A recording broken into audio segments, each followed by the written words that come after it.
अस्सलाम वालेकुम मेरे तमाम प्यारे फ्रेंड्स और तमाम प्यारे व्यूवर्स। आज मैं आप लोगों को बताती हूँ कि अपने नफ्स के बारे में।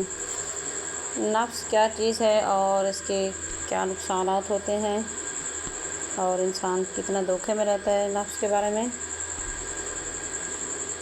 नफ्स वो भौंकता कुत्ता है जो इंसान से गलत काम करवाने के लिए उस वक्त तक भौंकता रहता है जब तक वो गलत काम करवा ना ले, और जब इंसान वो काम कर लेता है तो ये कुत्ता सो जाता है, लेकिन सोने से पहले ज़मीर को जगा जाता है।